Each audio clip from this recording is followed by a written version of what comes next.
Last night, we spent some time looking at the disruption caused by France's biggest strike in decades.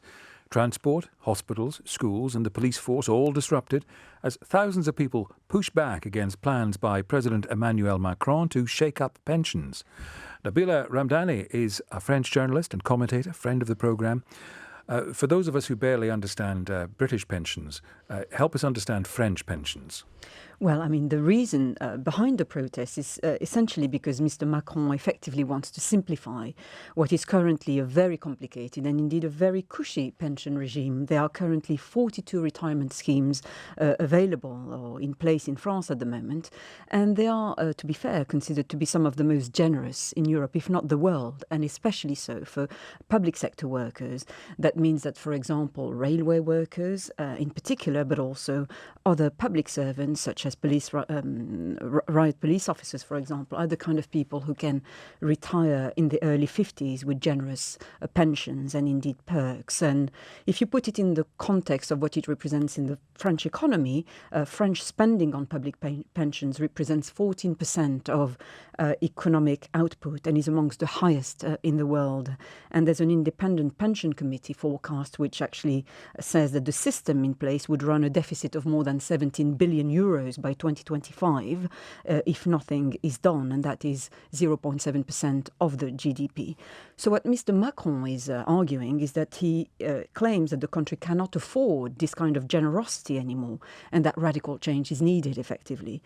So he wants to introduce a universal pension system replacing the 42 different schemes currently in place, and he more generally wants to replace the size reduce the size of the public sector in general. Does it mean that people who are currently drawing their pensions or are just about to draw their pensions will lose out? Or is this about future generations of French people having to work longer and getting less?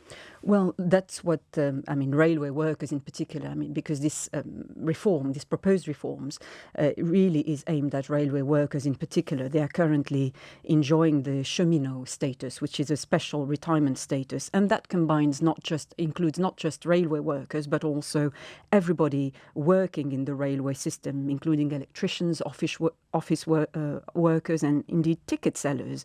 And there are many privileges associated with this status.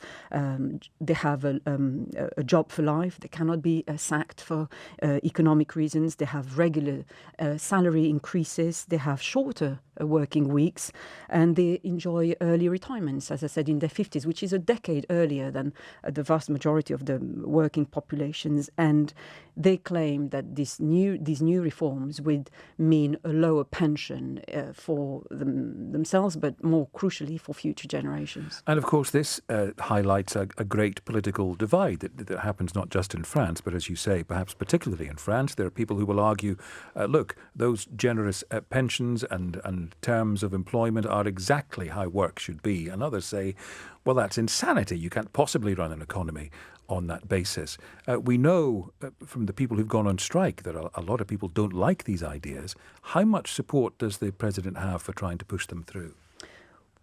Well, actually, the protesters themselves enjoy an awful lot of support from the public at large. There's a poll that suggests that 6 out of 10 people said that they are behind the strikes.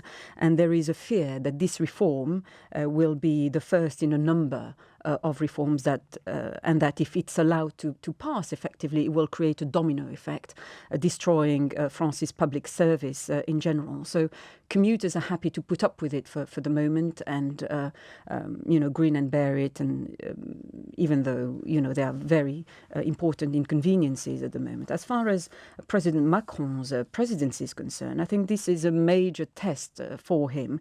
But like all French presidents before, he's being tested. And all of them tried to introduce the very same reforms, Sarkozy, Hollande, Chirac in recent years, and they had all to give in to the streets. And Macron keeps saying that he won't, but we've seen that with the Gilets jaunes, he caved in within a few days of them taking to the streets. So let's see what happens. But my betting would be that he will also capitulate in the face of mass protests. That's what French presidents do in the end. Very good to see you. Thank you. Nabila Ramdani, who's a French journalist and commentator.